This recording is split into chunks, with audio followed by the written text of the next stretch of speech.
Hello students, कैसे हो आप सभी लोग।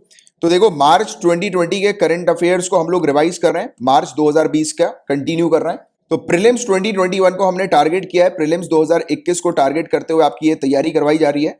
कल मुझे एक स्टूडेंट ने लिखा था कमेंट पे कि सर हिंदी में जो है वो क्यों नहीं करवा रहे हो, सिर्फ इंग्लिश में क्यों करवा रहे हो। तो देखो गाइस, रेगुलर लेक्चर जो आते हैं उसमें इंग्लिश हिंदी दोनों में ही करंट अफेयर्स आपके करवाए जाते हैं, वो भी प्रीलिम्स मेंस दोनों के लिए होते हैं डिटेल में। ये रिवीजन सीरीज चल रही है और इस रिवीजन सीरीज में मैं आपको मैगजीन से कवर करवा रहा हूँ, मैगजीन से। ये मैगजीन इंग्लिश में भी अवेलेबल है और हिंदी में भी अवेलेबल है। और अगर जिन भी स्टूडेंट को ये मैगजीन चाहिए तो आप परचेज कर सकते हैं। पूरे 2020 की जो मैगजीन है उसकी फीस 800 रुपीज है, पूरे 2020 की। और इससे रिलेटेड अगर आपको डिटेल्स चाहिए, यानी कि पूरे 12 महीने की जो मटेरियल है, स्टडी मटेरियल पूरा करंट अफेयर्स का A to Z, वो 800 रुपए का है, राइट। और इस पे अगर आपको चाहिए, यानी कि इसके बारे में और कुछ जानकारी चाहिए, तो 9713282838, राइट, 9713282838। ये मेरा नंबर है, पर्सनल नंबर। इस नंबर पर व्हाट्सएप या टेलीग्राम करके आप मुझसे कांटेक्ट कर सकते हैं, पूछ सकते हैं, डिटेल्स ले सकते हैं कि कैसे आप जो है वो परचेज कर सकते हैं, यानी कि पेमेंट डिटेल्स वगैरह आप मुझे वहां पर मैसेज करके मांग सकते हैं। और इंग्लिश हिंदी दोनों में मैगजीन अवेलेबल है। तो जो भी स्टूडेंट हिंदी मीडियम से तैयारी कर रहे हैं, आपके पास अगर हिंदी मैगजीन होगी, जैसे मेरे काफी सारे स्टूडेंट जो हिंदी मीडियम से तैयारी करते हैं वो रिवीजन में मैगजीन अपने सामने रखते हैं और सुनते आते हैं जो चीज मैं बताते जा रहा हूँ, क्योंकि इसी सीरियल पर पूरे न्यूज जो है वो आप लोग को प्रोवाइडेड है, यानी कि पूरे करंट अफेयर्स जिस सीरियल में मैं आपको पढ़ा रहा हूँ उसी सीरियल में मैगजीन में अवेलेबल है। चलो एनीवेज, आगे की चर्चा करते हैं। अब मतलब कंटिन्यू करते हैं अपने टॉपिक को। तो Indian Institute of Information Technology IIIT laws amendment bill 2020 की बात हो रही है। ये बिल जो है गाइस, ये इसने डिक्लेयर किया है 5 IIITs को, जो कि सेटअप किए जा रहे हैं पब्लिक प्राइवेट पार्टनरशिप मोड के तौर पर। सूरत में किए जा रहे हैं, भोपाल में किए जा रहे हैं, भागलपुर, अगरतला, रायचूर, तो यहां पर किए जा रहे हैं। और इन इंस्टीट्यूशन को इंस्टीट्यूशन ऑफ नेशनल इंपॉर्टेंस जो है वो दिया गया है। ये इतनी सी चीज बस आप ध्यान में रखो, इससे ज्यादा और कुछ नहीं बुझाएगा। पब्लिक प्राइवेट पार्टनरशिप में केंद्र सरकार जो है 50% इन इंस्टीट्यूट पर जितना भी खर्चा आएगा वो लगाएगी, वो कॉन्ट्रीब्यूट करेगी, और 35% राज्य सरकार करेगी, और 15% जो है वो इंडस्ट्रीज इन पर्टिकुलर इंस्टीट्यूशन में कंट्रीब्यूट करने वाली है। अब देखिए, एक्स्ट्रेडिशन की बात हो रही है। एक्स्ट्रेडिशन ट्रीटी हुई है इंडिया और बेल्जियम के बीच में। तो प्रीलिम्स के लिए आपको एक्स्ट्रेडिशन के बारे में बस सिंपल सी ये बात पता होनी चाहिए कि एक्स्ट्रेडिशन होता क्या है। तो एक्स्ट्रेडिशन में क्या है, तो आप इस चीज को ध्यान से समझो। जैसे कि इंडिया, ठीक है, इंडिया कंट्री है, इंडिया के जितने भी कानून होंगे वो इंडिया के अंदर एप्लीकेबल होंगे, राइट। ऑब्वियस सी बात है, ये चीज आप जानते हैं, इंडिया के बाहर एप्लीकेबल नहीं होंगे। जैसे कि हम एक एग्जांपल लेते हैं विजय माल्या का, ठीक है। विजय माल्या इंडिया से फ्रॉड करके भागा है, कहां भाग गया, ब्रिटेन में है, लंदन में है वो, राइट, यूके के अंदर भाग गया है वो। अब हम लोग जो है वो सिर्फ यूके से रिक्वेस्ट कर सकते हैं कि यार हमें जो है वो विजय माल्या को सौंप दो, वापस कर दो, है ना। बट विजय माल्या वहां पर आराम से घूम सकता है, फ्रीली घूम सकता है, क्योंकि उसने ब्रिटेन के अंदर तो अपराध नहीं किया और ब्रिटेन के कानून के अकॉर्डिंग उसने उसके कानून का उल्लंघन नहीं किया, उसने तो इंडिया के अंदर कानून का उल्लंघन किया। तो इंडिया के अंदर, इंडिया की टेरिटरी में ही उसको पकड़ने की इजाजत हम लोग को देखने को मिलती है। इंडिया से बाहर जाकर दूसरी कंट्री में हमारे ना ऑफिशियल उसको पकड़ सकते हैं और ना हम जो है वो इस प्रकार से फोर्स कर सकते हैं कंट्री के अंदर कि उस सिटीजन को दो वापस, राइट। ऐसा नहीं कर सकते, क्योंकि उसके अंदर, ब्रिटेन के अंदर, क्योंकि ब्रिटेन हमारे कानून को थोड़ा रिकॉग्नाइज कर रहा है और ना ही वो इस बात की पुष्टि कर रहा है कि हाँ यार ये जो है वो फरार हो गया है, ये मतलब अपराध करके भगा है, राइट। वो नहीं करेगा, राइट, क्योंकि उसकी कंट्री में थोड़ा ना हुआ ये वाली चीज। तो क्षेत्र अधिकार जो होता है, ज्यूरिसडिक्शन होता है एक कंट्री के कानून का, वो उस कंट्री तक सीमित रहता है, राइट। तो ये बात तो आप सब लोग समझते होंगे। बट एक्स्ट्रेडिशन ट्रीटी में क्या होता है, मैं आपको समझाता हूं कि दो कंट्री के बीच में जब ट्रीटी होती है तो उसमें जैसे कि एक कंट्री से कोई व्यक्ति जो है वो अपराध करके दूसरी कंट्री जाकर सेटल हो गया और उस कंट्री के साथ अगर इंडिया की ट्रीटी है तो हम लोग जो है वो उस व्यक्ति को जो है वो वापस बुलवा सकते हैं, राइट। ये वाली चीज होती है और कुछ नहीं। और इस पर डेफिनेशन दी ऑनरेबल सुप्रीम कोर्ट ने कि एक्स्ट्रेडिशन इज द डिलीवरी, ध्यान से सुनना, extradition is a delivery on part of one state to another. हमने क्या देखा, एक कंट्री से दूसरी कंट्री में डिलीवरी हो रही है, राइट, ऑफ दोज, किसकी delivery, whom it is desired to deal with for crimes of which they have been accused or convicted and are justifiable in the courts of the other state। तो एक व्यक्ति एक जगह से crime करके दूसरी जगह पे भाग गया और इस एग्रीमेंट के थ्रू अगर हम चाह रहे हैं कि हाँ वहां से जो है वो उस व्यक्ति को जो है वो लाया जाए, तो इस प्रकार से जो है वो लाया जा सकता है एग्रीमेंट करके, राइट। और हालांकि एक्स्ट्रेडिशन पर मैंने एक अलग ही आपको लेक्चर जो है वो अलग से बना के दिया हुआ है। जिन स्टूडेंट वाला लेक्चर अगर पढ़ा है तो आप डेफिनेटली उसको रिवाइज कर लीजिएगा, क्योंकि अगर आपको डिटेल में एक्स्ट्रेडिशन के बारे में पढ़ना है तो। बाकी प्रीलिम्स के लिए सिर्फ इतनी सी चीज आपको ध्यान में रखनी है।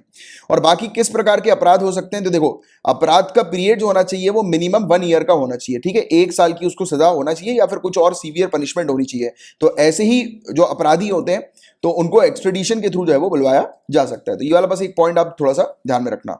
और इसके अलावा टैक्स से रिलेटेड मामला है, रेवेन्यू से रिलेटेड मामला है या फिस्कल कैरेक्टर का कोई मामला है तो वो भी इस ट्रीटी के स्कोप के अंडर आता है।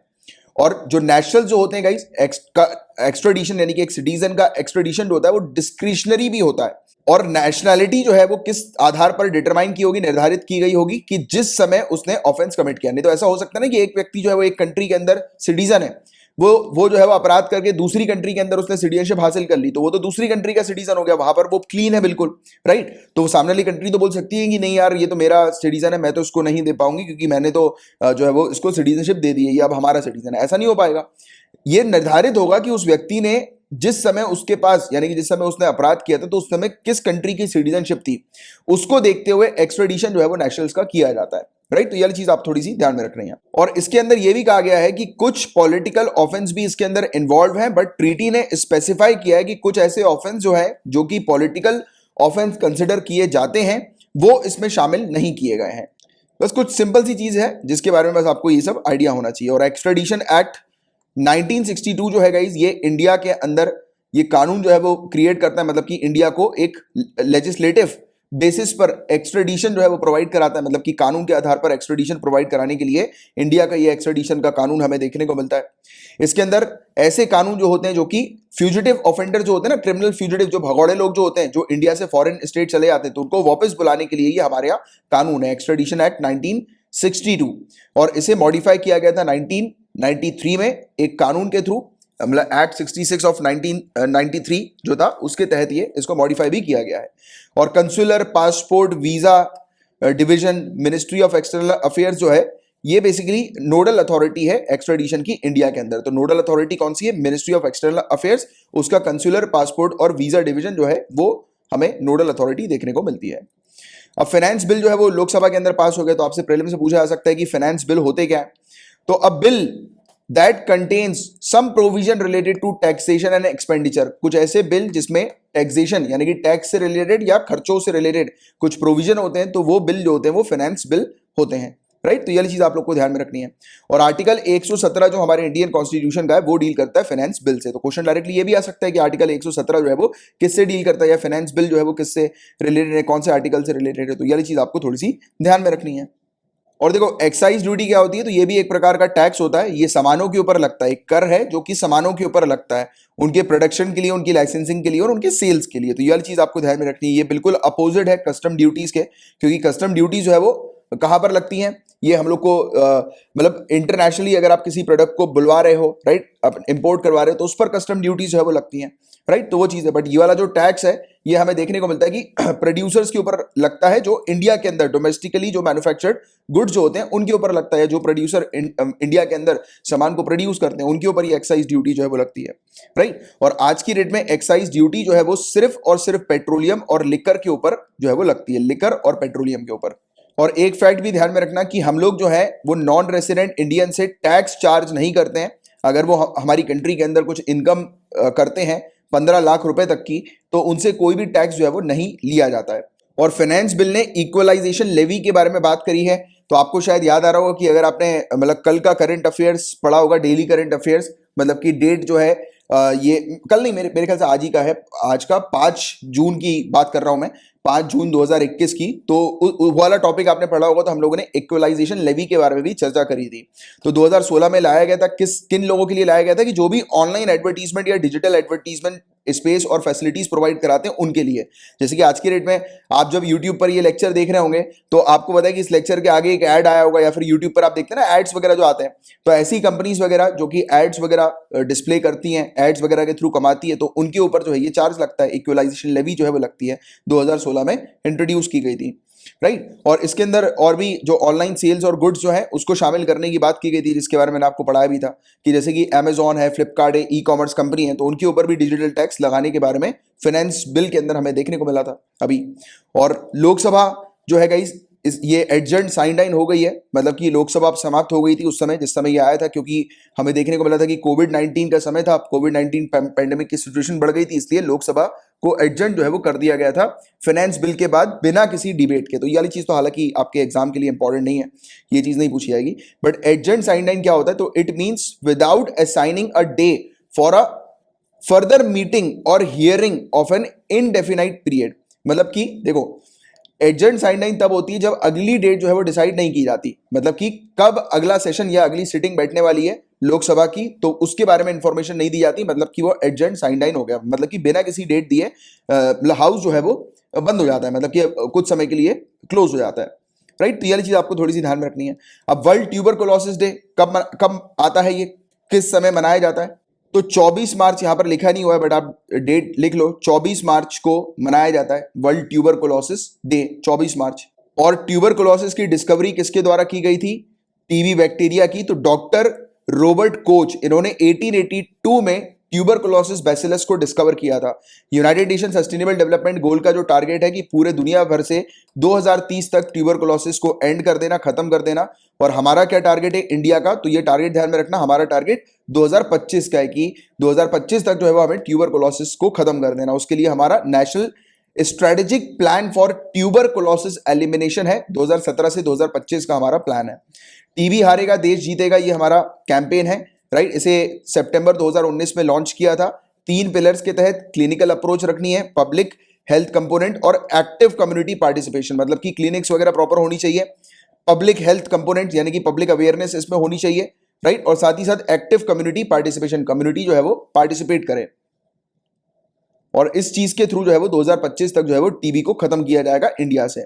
अब देखो, निक्षय पोषण योजना नाम से समझ में आ रहा है, पोषण मतलब कि न्यूट्रिशन की बात हो रही है, राइट। तो ये डायरेक्ट बेनिफिट ट्रांसफर करने वाली स्कीम हमें देखने को मिल रही है, जो कि टीबी पेशेंट को न्यूट्रिशनल सपोर्ट जो है वो प्रोवाइड करती है। तो याद रखिएगा, निक्षय पोषण योजना जो है वो टीबी पेशेंट के लिए ये स्कीम है, और ministry of health and family welfare की ये स्कीम हमें देखने को मिलती है, जिसमें 500 रुपए हर महीने जो है वो टीबी पेशेंट को एज अ फाइनेंशियल इंसेंटिव के तौर पर दिया जाता है। सेंट्रली स्पॉन्सर्ड स्कीम है, नेशनल हेल्थ मिशन के अंडर ये स्कीम हमें देखने को मिलती है। अब देखो, एपिडेमिक डिजीज एक्ट 1897, इसमें पनिशमेंट लिखी हुई है आईपीसी 1860 की धारा 188 के तहत, कि कोई व्यक्ति अगर एपिडेमिक डिजीज एक्ट 1897 का उल्लंघन करता है तो उसको 1 महीने तक की सजा होती है, राइट, और फाइन जो है वो उससे चार्ज किया जाता है, और ये फाइन जो है वो 200 रुपए तक बढ़ाया जा सकता है, दोनों चीजें हो सकती है, 1 महीने की सजा और फाइन, राइट। और अगर कोई व्यक्ति इस प्रकार से डिसोबीडियंस करता है, मतलब कि जो एपिडेमिक एक्ट का पालन प्रॉपर तरीके से नहीं करता, और उसके डिसोबीडियंस के कारण, मतलब कि वो अगर पालन नहीं कर रहा है, उसके कारण किसी की ह्यूमन लाइफ जो है वो अगर डेंजर में आती है, या हेल्थ या सेफ्टी पर खतरा होता है, तो सामने वाले के खिलाफ जो है वो सजा होती है, मतलब कि 6 महीने तक की उसको जेल होगी, फाइन होगा, और फाइन 1000 रुपए तक जो है वो एक्सटेंड कर दिया जाएगा। तो ये वाली चीज हमें देखने को मिलती है। अब एयरक्राफ्ट अमेंडमेंट बिल 2020 की बात हो रही है, तो देखो, ये एयरक्राफ्ट एक्ट 1934 को अमेंड करने से रिलेटेड ये बिल है। जितने भी एयरक्राफ्ट हमारी कंट्री के अंदर, सिविल एयरक्राफ्ट मैन्युफैक्चरिंग जिनकी होती है, जिनको हम खरीदते हैं, जिनका उपयोग करते हैं, जिनको ऑपरेट करते हैं, जिनको बेचते हैं, जिनका इंपोर्ट एक्सपोर्ट करते हैं, जितने भी सिविल एयरक्राफ्ट हैं उनका, राइट, और जो लाइसेंसिंग दी जाती है एरोड्रोम्स को, तो उसको रेगुलेट करता है ये बिल, राइट। तो ये चीज इस बिल की हमें देखने को मिलती है। इस बिल ने अभी क्या किया है, स्टैट्यूटरी स्टेटस जो है वो प्रोवाइड किया है, जो रेगुलेटरी इंस्टीट्यूशंस है हमारी कंट्री के अंदर, जैसे कि DGCA, Directorate General of Civil Aviation, Bureau of Civil Aviation Security, और एयरक्राफ्ट एक्सीडेंट इन्वेस्टिगेशन ब्यूरो। तो ये स्टैट्यूटरी स्टेटस जो है वो दिया जा रहा है इन पर्टिकुलर बॉडीज को, जिससे कि हमारी जो एविएशन सेफ्टी रैंकिंग्स जो है, जो कि सजेस्ट की जाती है इंटरनेशनल सिविल एविएशन ऑर्गेनाइजेशन के द्वारा, उसे हम लोग जो है वो इंप्रूव कर सकें। बात समझे? तो ये चीज इसलिए इनको स्टैट्यूटरी जो है वो दर्जा दिया गया। तो ये चीज थोड़ी सी ध्यान में रखना कि डीजीसीए को और बीसीएएस को और एएआईबी को जो है वो स्टैट्यूटरी स्टेटस देने के लिए ये बिल हमें देखने को मिला है, राइट। और बिल ने प्रपोज किया है कि फाइन अमाउंट, जैसे कि कोई अगर जैसे मैन्युफैक्चरर है, एयरक्राफ्ट की मैन्युफैक्चरिंग करता है, या फिर कोई ऑपरेशन एक्टिविटी में इन्वॉल्व ऑपरेट करते हैं, तो वो अगर उल्लंघन कर रहे हैं, मतलब इसका यानी कि इनके द्वारा ये जो रेगुलेटर्स हैं इन्होंने जो गाइडलाइंस दी है उसके तहत वो अगर किसी भी प्रकार से उल्लंघन कर रहे हैं रूल्स का, नियमों का, तो उनको 10 लाख रुपए से लेकर 1 करोड़ रुपए तक का फाइन जो है वो उनके ऊपर लगाया जाता है, इंपोज किया जाता है। इस बिल के तहत सेंट्रल गवर्नमेंट जो है गाइस वो कैंसिल कर सकती है लाइसेंस, राइट, सर्टिफिकेट्स या फिर अप्रूवल जो प्रोवाइड किए जाते हैं एक व्यक्ति को इस एक्ट के थ्रू, राइट, तो वो सेंट्रल गवर्नमेंट जो है वो कैंसिल कर सकती है। तो ये वाली चीज यहां पर बताई गई है। और इस एक्ट ने एग्जेम्प्ट किया है नेवल, मिलिट्री और एयरफोर्स के जो एयरक्राफ्ट जो होते हैं उनको, कि उनके ऊपर ये रेगुलेट नहीं करेगी, राइट। तो ये वाली चीज है।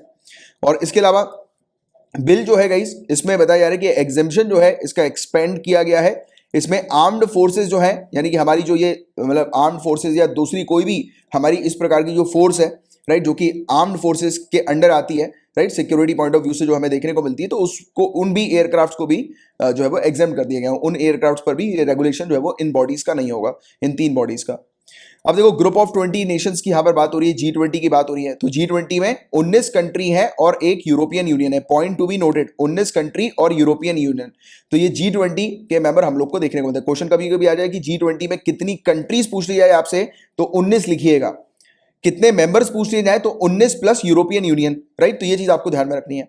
इसका एम क्या है गाइस, तो ये इंटरनेशनल फाइनेंशियल स्टेबिलिटी को प्रमोट करती है G20 की ऑल ओवर वर्ल्ड जो है वो स्टेबिलिटी जो है वो फाइनेंशियल सिस्टम पर रहे, राइट। G20 के मेंबर्स कौन से याद रखना, क्योंकि ये वाली चीज प्रीलिम्स में आ चुकी है, दोबारा से पूछी जा सकती है। Argentina, Australia, Brazil, Canada, China, France, Germany, India, Indonesia, Italy, Japan, Mexico, south Africa, Saudi Arabia, Russia, right, Korea, Turkey, United kingdom, United states और यूरोपियन यूनियन, राइट। और आप मुझे नीचे कमेंट बॉक्स पर लिखकर बताएंगे कि यूरोपियन यूनियन जो है वो आज की डेट में कितनी कंट्रीज है यूरोपियन यूनियन के अंदर। सभी कंट्री के नाम भले ही मत लिखो, बट कितनी कंट्रीज हम लोग को आज की डेट में प्रेजेंट टाइम में यूरोपियन यूनियन के अंदर देखने को मिलती है, राइट, लिखिएगा। और आप देख सकते हैं कि यूके जो है वो अलग हम लोग को अब देखने को मिल रही है यूरोपियन यूनियन से। अब G20 के लीडर ने उस समय जो है वो वीडियो कॉन्फ्रेंसिंग जो है वो कंडक्ट करी थी, तो इसलिए ये टॉपिक उस समय न्यूज में था। और G20 की करंट प्रेसिडेंटशिप जो है वो सऊदी अरेबिया के पास है, ये वाली चीज थोड़ी सी ध्यान में रखनी है। अब देखो बंटवारा बंधु स्कीम की बात करेंगे, तो ये स्कीम किस पर्टिकुलर स्टेट की है, याद रखना कर्नाटका।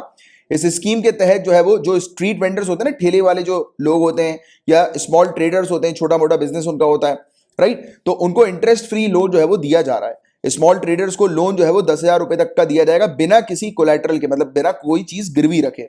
और बेनिफिशियरी जो है गाइस, तो उनको बताया जा रहा है कि लोन्स को रीपे करने की फैसिलिटीज दी जा रही हैं, जैसे कि वो डेली इंस्टॉलमेंट जो है वो 100 रुपए का कर सकते हैं, या फिर वन टाइम जो है वो रीपेमेंट कर सकते हैं 3 महीने के अंदर, यानी कि वो डेली 100 रुपए दें या फिर 3 महीने के अंदर अंदर वो वन टाइम जो है वो पूरी अपनी किस्त जो है वो खत्म कर दें, यानी कि रीपे कर दें उनके लोन को। और इंटरेस्ट फ्री है, कोई भी इंटरेस्ट नहीं लगेगा।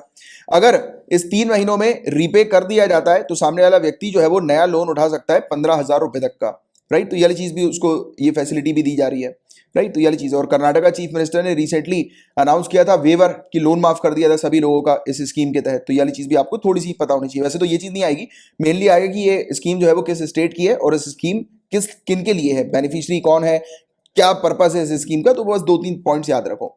MPLAD, इससे रिलेटेड पहले क्वेश्चन पूछे आ चुके हैं और हम बहुत बार इसके बारे में पढ़ चुके हैं। Member of parliament local area development scheme, मेरे ख्याल से 2020 में ही MPLAD के बारे में यूपीएससी ने पूछा था, और काफी सारे स्टेट सिविल सर्विसेज में भी MPLAD से रिलेटेड क्वेश्चन बने थे। तो देखो ये स्कीम 1993 में अनाउंस की गई थी। इनिशियली ये स्कीम किस मिनिस्ट्री के अंदर थी, तो ये थी मिनिस्ट्री ऑफ रूरल डेवलपमेंट के अंदर। बाद में 1994 में Ministry of Statistics and Programme Implementation को ट्रांसफर कर दिया गया इस स्कीम को, तो याद रखिएगा, Ministry of Rural Development, Ministry of Statistics and Programme implementation.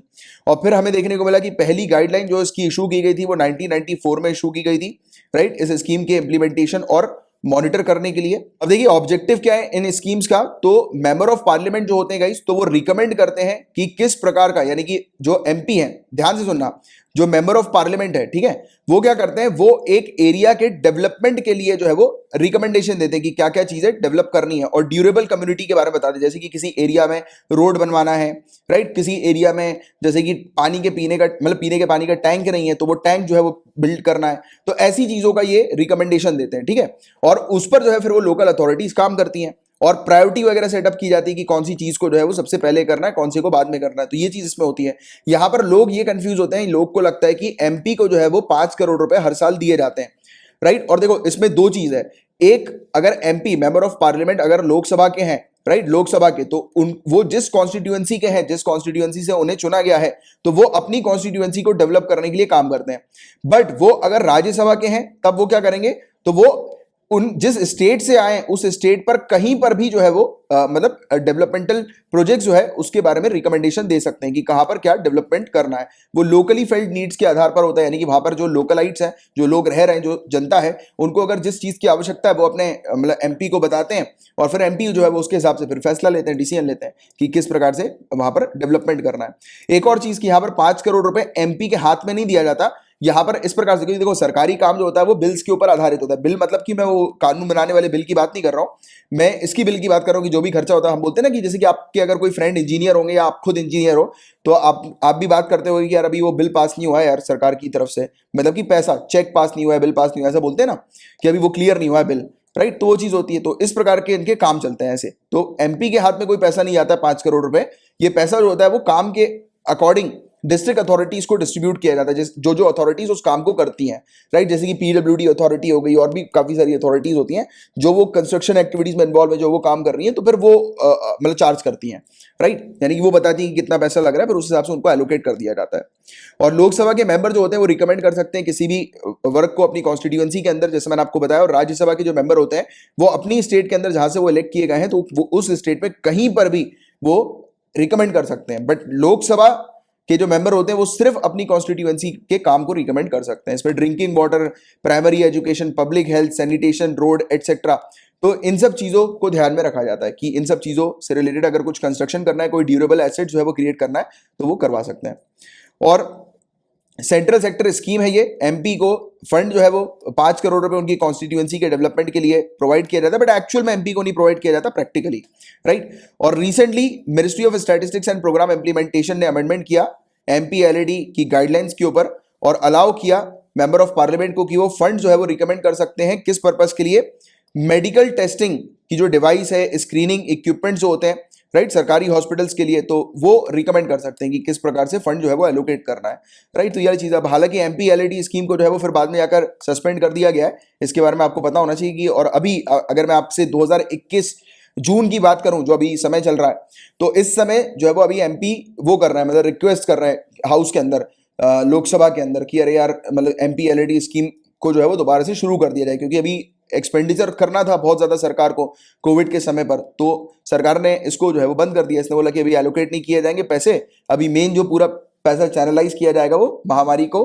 खत्म करने के लिए किया जाएगा, राइट, उस पर लगाया जाएगा, राइट। तो ये चीज है जिसके बारे में आप लोग को थोड़ा सा आइडिया होना चाहिए, जानकारी होनी चाहिए। एक फैक्ट एमपी एलईडी से रिलेटेड और ये भी जान लो कि एमपी एलईडी का जो फंड होता है ना, वो जैसे कि हर साल 5 करोड़ रुपए दिए जाते हैं, तो ये नॉन लैप्सेबल होता है, लैप्स नहीं होता है।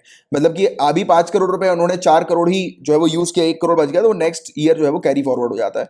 तो ये वाला पॉइंट भी आपको थोड़ा सा पता होना चाहिए, आइडिया होना चाहिए। टोक्यो ओलंपिक गेम्स, तो देखो इसको थोड़ा सा आपको ध्यान में रखना इसलिए जरूरी है क्योंकि इसकी हिस्ट्री में 124 साल की इसकी हिस्ट्री में पहली बार ऐसा हुआ है कि ये इवेंट को पोस्टपोन करना पड़ गया। अब क्यों पोस्टपोन करना पड़ गया, आप सभी समझदार हैं, जानते हैं, कोरोना वायरस। और पहला मॉडर्न ओलंपिक गेम हुआ था 1896 में, कहां पर हुआ था, एथेंस ग्रीस में। और देखिए ओलंपिक गेम्स की जो शुरुआत पाई जाती है, कहा जाता है कि एंशियंट ग्रीस से इसकी शुरुआत हुई है।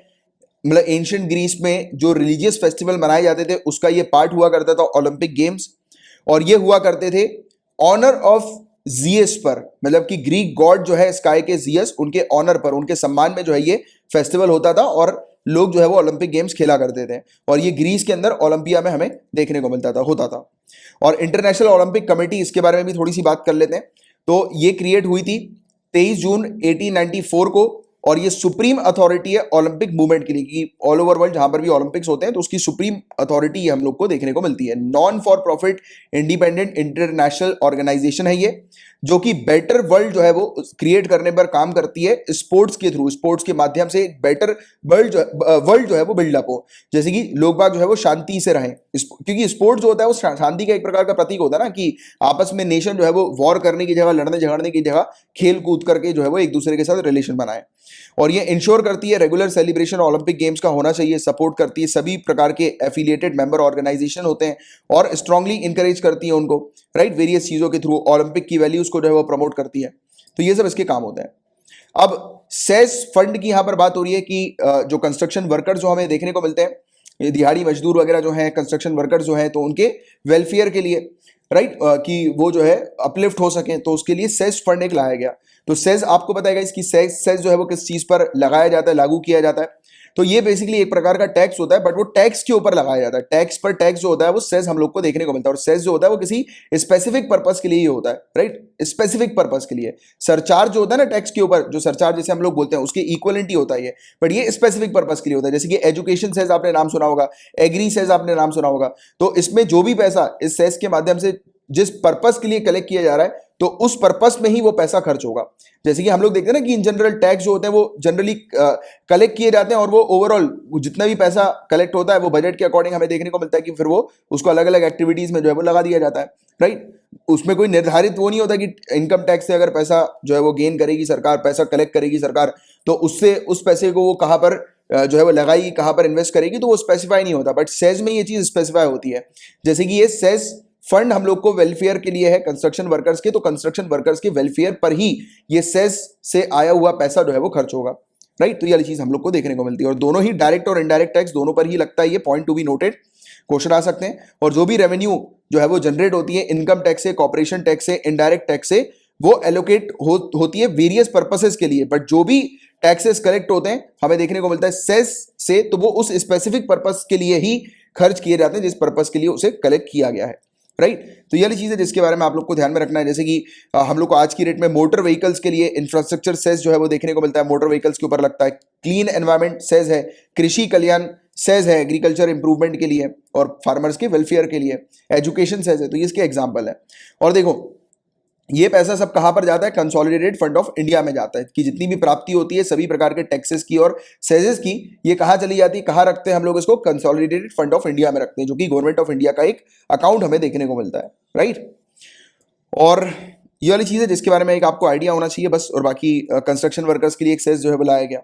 अब देखो कुर्जार बेट स्कीम की यहां पर बात हो रही है। तो जर्मनी की ये स्कीम है कि आसान भाषा में मैं समझाता हूं कि ये स्कीम में होता क्या है। जैसे कि एक व्यक्ति है, उसकी अगर जॉब चली जाती है पेंडेमिक सिचुएशन के कारण या किसी भी प्रकार की इकोनॉमिक अनसर्टेनिटी होती है, किसी भी प्रकार की ऐसी सिचुएशन बनती है, जैसे कि अभी कोरोना वायरस के समय पर लोगों की जॉब चली गई है ना, तो यहाँ की जो सरकार है जर्मनी के अंदर वो उन्हें क्या कर रही है, कंपनसेशन दे रही है कि चलो कोई बात नहीं, आपकी जॉब चली गई तो आप अपने गुजारा जो है वो कर सकते हो, हम आपको पेमेंट करते हैं, राइट। हम आपको कुछ पैसा जो है वो देते हैं जिससे कि आप अपनी बेसिक नीड्स को फुलफिल कर सको। तो ये वाली चीज होती है। ये पॉलिसी जो है गाइस 2008 इकोनॉमिक क्राइसिस के दौरान सामने आई थी, राइट। और ये अर्ली 20th सेंचुरी पर हमें देखने को मिली थी, वर्ल्ड वॉर 1 के बाद, और उससे पहले भी हम लोग को ये वाली चीज देखने को मिल चुकी है, इस प्रकार की स्कीम्स, इस प्रकार की पॉलिसीज वगैरह। इस स्कीम में मेनली फोकस किया जाता है वर्कर्स के ऊपर जिनकी इनकम का नुकसान हुआ है, लॉस हुआ है, राइट। मतलब कि कुछ ऐसी चीजें होती हैं जैसे कि वर्किंग आवर्स उनके कम हो गए, जैसे कि बिजनेसमैन की भी अगर हम बात करें तो उनकी शॉप्स वगैरह बंद है, वो जा नहीं पा रहे हैं बाहर, राइट, शॉप्स वगैरह खोल नहीं पा रहे हैं लॉकडाउन के चलते, जो वर्कर्स हैं उनको जॉब से निकाल दिया गया। तो ऐसी जब चीजें हम लोग को देखने को मिलती है, जब ऐसी चीजें होती हैं, तो इस स्कीम के तहत जो है वो उन्हें बेनिफिट्स प्रोवाइड किया जाता है। तो ये जर्मन की स्कीम है और इस पर जो है वो हम लोग भी विचार कर रहे थे, तो इसलिए ये टॉपिक हम लोग को न्यूज में देखने को मिला था। अब पब्लिक सेफ्टी एक्ट और नेशनल सिक्योरिटी एक्ट, तो ये इसके बारे में आपको थोड़ा सा पता होना चाहिए। तो ये न्यूज में इसलिए था क्योंकि अभी काफी सारे लोगों को जो अरेस्ट किया गया था आर्टिकल 370 का, जब जो लोग विरोध कर रहे थे, एनआरसी का जो लोग विरोध कर रहे थे, anti anti citizenship amendment act पर जो प्रोटेस्ट चल रहा था, तो उसके तहत जो है वो लोगों को अरेस्ट किया गया था इस कानून के तहत। तो पब्लिक सेफ्टी एक्ट की पहले बात करते हैं। तो Jammu and Kashmir public safety act 1970 का है। तो ये एक प्रकार का प्रिवेंटिव डिटेंशन लॉ है, मतलब कि पहले व्यक्तियों को अरेस्ट कर लिया जाता है जिससे कि वो मतलब जैसे कि होता क्या है, पुलिस किन लोग को अरेस्ट करती है, जो लोग क्राइम करते हैं, बट यहाँ पर प्रिवेंटिव डिटेंशन लॉ में जिन व्यक्तियों ने क्राइम नहीं किया है, और पुलिस का मानना ये होता है या अथॉरिटीज का मानना ये होता है कि यार ये व्यक्ति आगे चल के क्राइम कर सकता है, तो उसको फ्यूचर के क्राइम से रोकने के लिए उसे अरेस्ट कर लिया जाता है और एक व्यक्ति को कस्टडी में लिया जाता है और प्रिवेंट किया जाता है कि वो जो है वो मतलब जम्मू एंड कश्मीर की सिक्योरिटी को पर खतरा जो है वो ना बने या आगे चल के कोई क्राइम जो है वो उसको अंजाम ना दे दे, तो इसलिए उसे अरेस्ट कर लिया जाता है। इसमें एक व्यक्ति को बिना किसी फॉर्मल चार्ज के अरेस्ट कर लिया जाता है, जैसा आप जानते हैं, और उस व्यक्ति को 2 साल तक 2 ईयर्स तक जो है वो जेल में बंद कर दिया जाता है। इवन जो डिटेन्ड पर्सन जो होते हैं ना, उन्हें मैजिस्ट्रेट के सामने भी ले जाने की आवश्यकता नहीं होती। जैसे कि आपको पता है कि जिस भी व्यक्ति को, जिस भी मतलब कैदी जो होता है या फिर जिसको भी पुलिस अरेस्ट करती है, तो उसको 24 घंटे के अंदर अंदर मैजिस्ट्रेट के सामने पेश करना होता है, बट यहाँ पर यह चीज एप्लीकेबल नहीं है। जिस व्यक्ति को अरेस्ट किया होता है उसके मतलब बेल भी नहीं मिल पाएगी कि उसके पास राइट्स नहीं दिए जाते हैं उसको बेल वगैरह हासिल करने के, राइट। और वो किसी लॉयर के साथ भी एंगेज नहीं कर सकते हैं। और मेरे ख्याल से अभी हमने नेशनल सिक्योरिटी एक्ट के बारे में कुछ दिनों पहले रेगुलर करंट अफेयर्स में पढ़ा था, तब हमने इन सब चीजों के बारे में भी डिटेल में डिस्कस किया था। और सिर्फ हाई कोर्ट और सुप्रीम कोर्ट, इनके पास क्षेत्र अधिकार है कि हीबियस कॉर्पस पिटीशन को सुनने का ऐसे डिटेंशन के अगेंस्ट, राइट। तो ये वाली चीज आपको ध्यान में रखनी है। अब आप मुझे नीचे कमेंट बॉक्स पे लिखकर बताएंगे कि रिट जो है वो कौन से होते हैं और उनके क्या क्या नाम है, और उनकी डेफिनेशन भी आप लिखकर बताइए नीचे कमेंट बॉक्स पर, ठीक है। लाइव चैट पे मत लिखना, अगर आप लाइव देख रहे होंगे अभी मतलब प्रीमियर के दौरान, तो अभी मत लिखना, अभी आप आराम से लेक्चर देख लो, कहीं पर पेपर पे लिख लिया करो। जब भी मैं कुछ चीज बताऊं, पढ़ाऊं, रिवीजन करवाऊं, तो पेपर पे भी लिखते चला करो कुछ कुछ चीजें, राइट, जो कि आपके काम में आ सकती है बाद में रिवाइज करने के पर्पस के लिए, या क्योंकि ऐसी चीजें जो होती है वो अक्सर आती हैं स्टैटिक पोर्शन के अंदर। और नेशनल सिक्योरिटी एक्ट की बात करें गाइस, तो नाम से समझ में आ रहा है नेशन की सिक्योरिटी के लिए ये एक्ट, ये कानून जो है वो बनाया गया था 1980 में। ये भी प्रिवेंटिव डिटेंशन केस के अंदर प्रोविजन हमें देखने को मिलते हैं, राइट। ये पर्टिकुलर कानून जो है वो पूरे इंडिया के लिए, पब्लिक सेफ्टी एक्ट जो हमने देखा वो जम्मू एंड कश्मीर का था, ये पूरे इंडिया के लिए एप्लीकेबल है, राइट। कि कोई भी व्यक्ति इंडिया की सिक्योरिटी को खतरा होता है या फिर कोई भी व्यक्ति इंडिया के रिलेशन फॉरेन कंट्री के साथ खराब करने के लिए कुछ कदम उठाता है या कुछ एक्ट करता है ऐसा, या कभी कभी पब्लिक ऑर्डर को मेंटेन करने के लिए सामने वाले के खिलाफ ये जो है वो कानून जो है वो लगा दिया जाता है, इम्पोज कर दिया जाता है, मतलब कि उसको अरेस्ट कर लिया जाता है इस पर्टिकुलर कानून के थ्रू, नेशनल सिक्योरिटी एक्ट के थ्रू। इसके अलावा कोई व्यक्ति जो है वो एसेंशियल जो बेसिक नीड्स के जो सामान होते हैं, एसेंशियल सप्लाईज वगैरह जो होते हैं, एसेंशियल सर्विस वगैरह जो होते हैं, उस पर कोई व्यक्ति बाधा डालता है, मतलब कि कोई ट्रक आ रहा है मेडिसिन से भरा हुआ या ऑक्सीजन वाला ट्रक, उसको अगर कोई व्यक्ति रोकने की कोशिश करता है तो उसको भी जो है वो इसके खिलाफ अरेस्ट कर लिया जाता है, इस चीज के तहत उसको अरेस्ट कर लिया जाता है, उसके खिलाफ सख्त जो है वो कार्रवाई की जाती है। तो यह चीज हमें देखने को मिलती है। और एक और चीज ध्यान में रखना कि सरकार जो है वो इस कानून के तहत किसी फॉरेनर को भी जो है वो अरेस्ट कर सकती है, और मैक्सिमम पीरियड जो होता है इस डिटेंशन का वो 12 महीने का, 1 साल का हमें देखने को मिलता है, राइट। तो यह चीज आपको थोड़ी सी पता होनी चाहिए। अब United Nation International Children's Emergency Fund की बात करें गाइस, तो नाम से समझ में आ रहा है चिल्ड्रंस इमरजेंसी फंड, तो जो भी बच्चे वगैरह जो होते हैं पूरे दुनिया भर में, तो उनको ह्यूमैनिटेरियन और डेवलपमेंटल एड प्रोवाइड करने के लिए यूनिसेफ रिस्पॉन्सिबल होती है, यानी कि उनकी मदद करती है, उनकी सहायता करती है उनके डेवलपमेंट में, और ह्यूमैनिटेरियन एड उनको प्रोवाइड करती है। जैसे कि कुछ बच्चे हैं अगर स्टारवेशन है, मतलब कि भूख से मर रहे हैं, मतलब स्टारवेशन की कंडीशन आ रही है, कुपोषित होते जा रहे हैं, तो उन बच्चों को जो है वो टारगेट करके उनकी मदद करता है यूनिसेफ, राइट। इसकी एक्टिविटी के अंदर इम्यूनाइजेशन का काम करता है ये, मतलब जैसे टीके वगैरह लगवाने का काम करता है, बच्चों में डिजीज होती है बच्चों में तो उसको प्रिवेंट करने के लिए काम करता है, राइट। ट्रीटमेंट पर काम करता है कि बच्चों का ट्रीटमेंट होना चाहिए, जो मदर्स जो हैं और बच्चे जो हैं वो एचआईवी के हम लोग को देखने को मिलता है, एचआईवी पॉजिटिव है तो उनकी मदद करता है ये, राइट।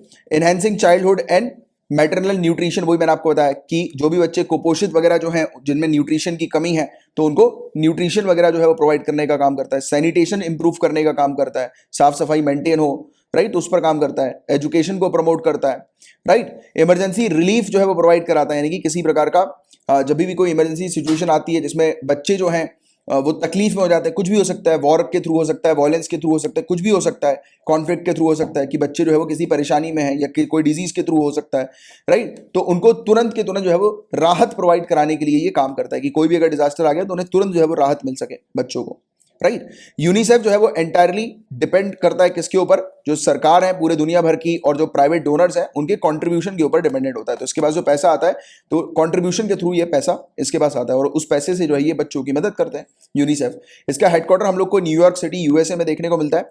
यूनिसेफ जो है गाइस, इसने रिसेंटली अपील करी थी सरकार से पूरे दुनिया भर की कि इग्नोर ना किया जाए लाइफ सेविंग हेल्थ इंटरवेंशन को, जैसे कि इम्यूनाइजेशन, क्योंकि कोरोना वायरस के समय पे लॉकडाउन वगैरह था, तो जो टीके जो बच्चों को लगते हैं ना समय समय पर, इम्यूनाइजेशन एक्सरसाइज होती है, टीके वगैरह लगाए जाते हैं बहुत सारी चीजों के बच्चों को, तो बोल रहे थे कि यार ये जो एसेंशियल सर्विसेज को बंद मत करो, ये बहुत ज्यादा जरूरी है, ठीक है। तो ये चीज आपको थोड़ी सी बस पता होनी चाहिए, बाकी ये मेंस के लिए है।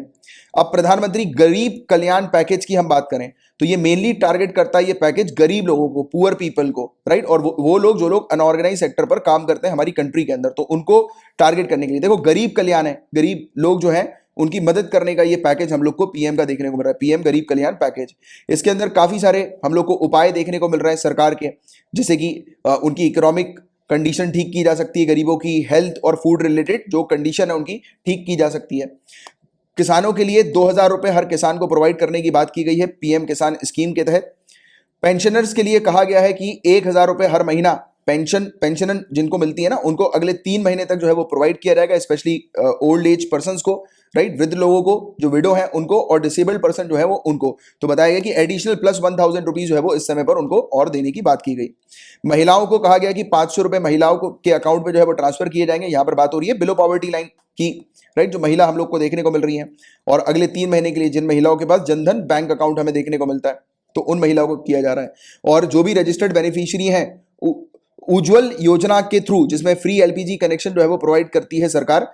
और मुझे आप बताएंगे नीचे कमेंट बॉक्स पर लिखकर कि उज्जवल स्कीम जो है वो किस पर्टिकुलर मिनिस्ट्री के अंडर आती है, किस मिनिस्ट्री की ये उज्जवल स्कीम है, जरा बताइए। किसी को पता है तो उसके बारे में हमने मेरे ख्याल से पिछले ही रिवीजन क्लास में हमने उज्जवल स्कीम की पिछले या उससे पहले वाली रिवीजन क्लास में देखा था, कवर किया था। तो फ्री एलपीजी सिलेंडर जो है वो फ्री ऑफ कॉस्ट में अगले 3 महीने के लिए प्रोवाइड कराने के लिए ये कहा गया, ये पैकेज के अंदर शामिल किया गया। जो महिलाओं की सेल्फ हेल्प ग्रुप हमें देखने को मिलती है तो वो अब कोलेटरल फ्री लोन 20 लाख रुपए तक ले सकती हैं। अभी तक जो लिमिट थी वो 10 लाख रुपए तक थी, अब इसे बढ़ाकर 20 लाख रुपए कर दिया गया और ये नेशनल रूरल लाइवलीहुड मिशन का हिस्सा है। लेबर्स की बात करें तो गाइस लेबर्स को जो वेजेस दिए जाते हैं, राइट, जो मजदूरी उनको दी जाती है मैनुअल लेबर को, मनरेगा स्कीम के तहत, Mahatma Gandhi national rural employment guarantee act scheme के तहत, तो इसे 180 रुपए पर डे के हिसाब से जो मजदूरी दी जाती थी उसे बढ़ाकर 202 रुपए पर डे जो है वो कर दिया गया है। बीपीएल फैमिलीज के लिए कहा गया है कि अगले 3 महीने के लिए जो नेशनल फूड सिक्योरिटी एक्ट के थ्रू उनको 5 किलो एक्स्ट्रा चावल और ये जो वो है वीट जो है, गेहूं जो है वो फ्री ऑफ कॉस्ट में प्रोवाइड किया जाएगा। इसके अलावा 5 किलो सब्सिडाइज्ड फूड ग्रेन इनको प्रोवाइड किया जाएगा पब्लिक डिस्ट्रीब्यूशन सिस्टम के थ्रू। जो फेयर प्राइस शॉप जो होती है ना, जिसे हम लोग राशन शॉप के नाम से जानते हैं, तो उसके थ्रू इनको एडिशनल जो है वो मिलेगा, मतलब राशन वगैरह प्रोवाइड किया जाएगा। 1 किलो दाल देने की बात की गई है हर घर के लिए, राइट, 1 किलो दाल प्रोवाइड की जाएगी, वो भी फ्री ऑफ कॉस्ट में। कंपनीज के लिए क्या सहायता करने की बात करी सरकार ने, तो देखो ये सब चीजें, ये सब जो पॉइंट्स है ना जो मैं आपको बता रहा हूं, ये हालांकि प्रीलिम्स में उतने इंपॉर्टेंट नहीं है। प्रीलिम्स के लिए कुछ चीजें प्रीलिम्स के लिए इंपॉर्टेंट, जैसे उज्जवल स्कीम हो गई, पीएम किसान हो गया, ये सब कुछ चीजें इंपॉर्टेंट, बट फिर भी आपको एक अच्छा आइडिया होना चाहिए कि क्या क्या किया है सरकार ने पैंडेमिक के दौरान, जिसको आप मेंस में भी उपयोग कर सकें। क्योंकि प्री के बाद प्री में आप बैठेंगे और आप लगकर तैयारी कर रहे हैं, मुझसे आप पढ़ रहे हैं, और मैंने आपको बताया कि यहाँ पर अगर आप बनकर तैयारी करते हैं, लगकर तैयारी करते हैं और जैसा बता रहा हूँ उसके अकॉर्डिंग करते हैं, तो आपको कोई नहीं रोक सकता सिविल सर्विसेज क्रैक करने से। क्योंकि अपन यहाँ पर जो पढ़ते हैं वो एग्जाम स्पेसिफिक चीजों को कवर करते हैं, है ना। तो आपको मेंस भी लिखना है, इसलिए साथ ही साथ में आपका मेंस का भी आप ये मान के चलो रिवीजन करना है। कि प्रीलिम्स, देखो मैं आपको एक मोटिवेशन देता हूं, प्रीलिम्स उन स्टूडेंट्स के लिए होता है, मतलब प्रीलिम्स में यूपीएससी करती क्या है या स्टेट सिविल सर्विसेज करती क्या है, जो नॉन सीरियस कैंडिडेट्स जो है ना उन्हें हटा देती है, उन्हें निकाल देती है। तो ये बेसिकली एक प्रकार की प्रीलिम्स जो एग्जाम है ना, ये फिल्ट्रेशन का है कि सीरियस कैंडिडेट अंदर आ जाओ। और आप लोग सभी लोग सीरियस है जो यहाँ पर पढ़ते हैं रेगुलर बेसिस पर ईमानदारी से, तो आप लोग प्रीलिम्स क्रैक करोगे ही करोगे, और फिर आपको मेंस लिखना है, तो उसका भी आइडिया अभी से लेते हुए चलो। तो और ये मोटिवेशन रखो अपने अंदर कि भाई मुझे मेंस लिखना है, मैं तो मेंस लिख के रहूंगा या मैं तो मेंस लिख के रहूंगी, राइट। तो वो आपको अंदर बना के रखना है अपने। तो देखो जो छोटी कंपनियां हम लोग को देखने को मिलती है, जहां पर 100 एम्प्लॉयज या उससे कम एम्प्लॉयज हैं, जिनमें से 90% एम्प्लॉय की जो इनकम है, मंथली इनकम, वो 15,000 रुपए से कम हम लोग को देखने को मिलती है।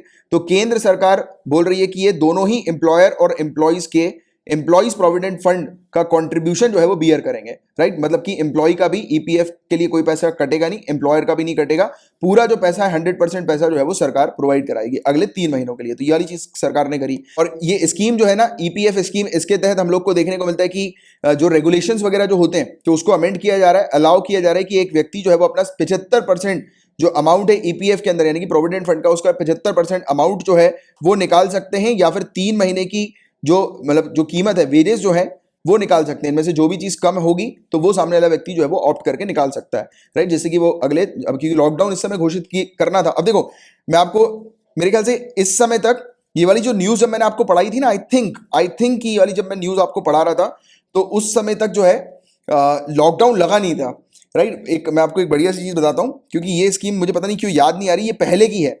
ये जब स्कीम आई थी ना, मतलब ये सब जो पैकेज जो सरकार ने रिलीज किए थे, उस समय कंप्लीट लॉकडाउन जो है वो लगा नहीं था 3-1 महीने के लिए। तब मैं आपसे बोल रहा था कि देखो कि 3 महीने बार बार सरकार कर रही है, आप देखना कि बड़ा लॉकडाउन जो है वो खिंचेगा। तो लोग मेरा बहुत विरोध कर रहे थे उसके, कभी आप मौका मिले तो उसके कमेंट पे देखना, काफी सारे लोग बोल रहे थे कि नहीं सर ऐसा नहीं होगा, ऐसा नहीं होगा, और हुआ वही, राइट। क्योंकि आप भी जब सिविल सर्विसेज की आप तैयारी कर रहे हो, मैं तो करवा रहा हूं, तो मेरे को एक्सपीरियंस है कि किस टाइप से जो है वो चीजों को करना पड़ता है। बट आप कर रहे हो, आप ब्यूरोक्रेसी की तैयारी कर रहे हो, और एक ब्यूरोक्रेट का जो माइंड होना चाहिए वो फ्यूचर की सोचते हुए होना चाहिए कि फ्यूचर में क्या होने वाला है, उसको प्रेडिक्ट करने वाला माइंड होना चाहिए। तो हमेशा आप फ्यूचर को प्रेडिक्ट करने की कोशिश किया करो आज की सिचुएशन को चेक करके। चलो एनीवेज, ये तो अलग से मैंने आपको बता दिया, और बस थोड़ी देर में बस आज का अपन फिनिश ही कर रहे हैं। मेरे ख्याल से ये वाला अपन पॉइंट फिनिश करते हैं, बस ये थोड़ी सी चीज फिनिश करते हैं, फिर आपको आज के लिए छुट्टी देता हूं, फिर कल कंटिन्यू करेंगे। तो कंस्ट्रक्शन वर्कर्स के लिए सरकार ने क्या किया, तो सरकार ने डायरेक्शन दिए स्टेट्स को कि स्टेट जो है वो 31,000 करोड़ रुपए जो कि बिल्डिंग और other construction workers welfare board के लिए अवेलेबल है उनके पास, तो उसका उपयोग कर सकते हैं वो जो भी वर्कर्स इस स्कीम के तहत रजिस्टर्ड है, तो उनको जो है वो बेनिफिट्स प्रोवाइड कराने के लिए, उनको वेलफेयर वगैरह प्रोवाइड कराने के लिए, उनका कल्याण करने के लिए।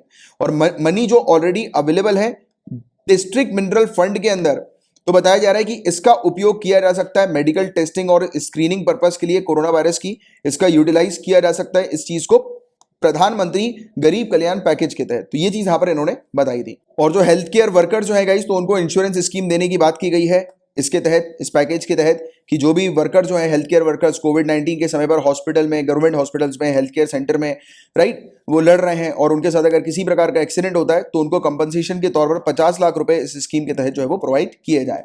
तो ये वाली चीज है, इसके बारे में आप लोग को एक अच्छी सी जानकारी होनी चाहिए। तो चलो इसी के साथ अपन आज का जो है वो करते हैं, खत्म करते हैं आज का रिवीजन क्लास। और अब जो है वो हम लोग कल मिलेंगे, मेरे ख्याल से 2 क्लासेस में आपका और जो है ये अपन कंप्लीट कर लेंगे। 2 क्लास या ज्यादा से ज्यादा 3 क्लास होगी, 3 क्लास के अंदर अंदर मार्च महीना खत्म हो जाएगा, फिर अप्रैल महीना की आपकी तैयारी करवाएंगे, ठीक है, रिवीजन करवाएंगे। तो चलो मिलते हैं फिर नेक्स्ट क्लास में, तब तक के लिए bye bye, take care, have a great day ahead, Tata.